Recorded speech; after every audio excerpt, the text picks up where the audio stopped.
just two quick questions. Last night, you had said don't go to the light, to go towards the dark. I wanted you to talk about that a little more. Okay. And also, I believe you had mentioned the machine, the color machine. Yes. Now, if we have this inside of us, and like 2012 or right now, since we're in the season of 2012, if our pineals are supposed to open up, is that machine going to help us, or they're trying to use that to stop us from coming to ourselves? Okay. To answer your first question, they're using that machine as a means to find somewhere else to go. Oh, okay. That's what they're really trying to do. They're trying to open a black hole somewhere so they can go to an alternate Earth, like I said, where maybe the Nazis won the war. But what's happening is what they're finding is that they're surrounded by the alternate versions of Earth that don't even want them to allow them to travel into those places to do that. That's why they had to turn it off, because the energy, the Ayahuascan energy, started coming out of the black hole as soon as they turned it on. They think that they see the black holes and dark energy and dark matter is evidence in space and everything around us. But it's in their face every day, qualified or quantified in the form of the original black man and original black woman. So they want to deal with our cosmic selves and harness the energy from that without giving respect to our physical selves that manifest that on Earth. You understand what I'm saying? Or you want me to say it again?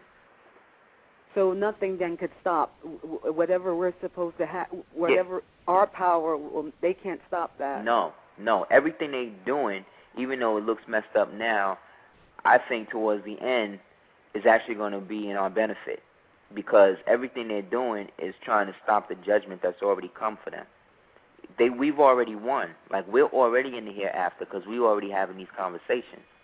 The fact that you can even, those people listening to me or listening to people who talk about stuff like I'm talking about or whatever, these are the people that are elect enough to understand that this world as we understand it is over. Okay. And the things that we're doing right now are destroying it right now. Like, you don't need a bomb. You don't need any of that. You just need to know in your mind's eye, in your heart of hearts, that there is nothing greater than the Mother, Father, God. And you, as an avatar of that, are here to bring forth its will, come hell or high water. So that allows you to get out of the trap of things like religion, morality, predation, you know what I mean? All of these negative concepts that don't exist anymore. They only exist based on people perpetuating them to exist. Yet, if you do not allow certain thought forms to manifest in you, then what happens is those thought forms cannot manifest in you. So it's the same thing with them, again, with the smasher, you know. They're trying to find a way to put off a judgment that they've already been judged by. So again, you know, the problems in the world are coming from black men walking around with their black men walking with their pants hanging down to their behinds and stuff. You know what I mean? So but it's not Bush and the rest of these people and what they're doing. But black people believe that. Right. You know what I'm saying? So Let it me is ask that. you about now, if you go towards the light, you'll be reincarnated. But if you keep going towards the darkness, then you'll go to Sirius, or what will happen? Well, in my meditations and stuff, what I found is that you wind up meeting the real version of what you are. Okay. And then you and the other version or the real version of what you are meld, and then you go wherever your experiences have allowed you to transcend to.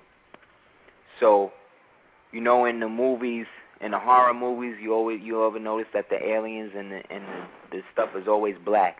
Mm-hmm. That's because those monsters are basically the real you.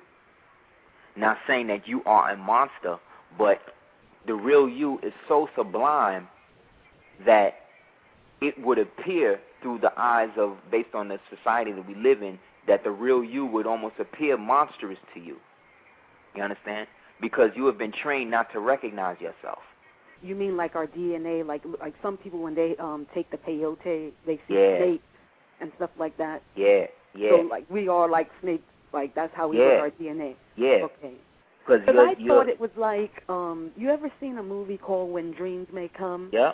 And I thought that like it's like that. Like yeah, I mean, it can be like that if that's what your mind has created for you to believe, to go into. So those people that believe in Jesus Christ, like my great-grandmother, blessed day, she believed in Jesus Christ. Well, she was kind of forced into Christianity. You know what I'm saying? Because we owned a lot of land based on her lineage and stuff, and the pseudo-Germans that lived down there forced her into that, and then took control of her mother, and then forced her into slavery, and then, whatever. So then they moved up here to Brooklyn or whatever. But for whatever reason, she believed in Christianity to such a degree that on her deathbed, when she was calling, she had called for me all day, and when I came and saw her in that room, she was talking to Jesus and me simultaneously. See what I'm saying? So on one level, I think on a supernatural level, she started realizing that Jesus is just the reincarnated spirit or the Christ spirit of the family line manifested in the oldest male or the oldest female, right? Okay. But she couldn't articulate it like that because that's not how her experiences dictated her to do so. So we project right. what we want and it's projected back to us. Right. Okay, so I got it. who's to say that in her mind though, when she was passing into that twilight, which by the way there was a meteor shower falling the night that she passed, who's to say that in her mind's eye she did not create a heaven for herself in which this guy Jesus was there that she then could go to? Right. See what I'm saying? She might have. We have another caller. Okay. Thank you so much. Caller. Thank you, Queen. Okay. Have a good night, Queen. You too. Area code 256. Do you have a question or are you just listening? Hello? Okay, they just listening. Okay. Go ahead, Doctor. This is all of the things that we're talking about is what is really going on in the world. Now tell me what's going on with did you talk about China? Because is that the new superpower that's coming up? Yeah. Or what? Well, yes and no. Yes, in the sense that they want to be. Okay. But no, in the sense that based on the deals they made, they've already sealed their fate. Okay. They had a coming out party at 8/8/08. Right. Right. The Olympics. Which is a code, which is a magical spell. 8/8/08 or 888 is also in the Kabbalah system, right? There's a demon attached to that. Okay, that demon. What's the name right now? That demon's name that's attached to 888 is domination. Okay. That's the name of the demon. So that means that when they chose that day to come out on a thing, they are basically telling the world that we are now coming to dominate you. Because the so-called albino Illuminati, they know that they can't control everybody in America, especially these crazy militia white people who realize what's really going on and realize that they were never here legally to begin with. So they're panicking. So what they're doing is they're running back to their holes and they're trying to, make alliances with each other to fight these people off. So what the cracker has done in the elite is he's created a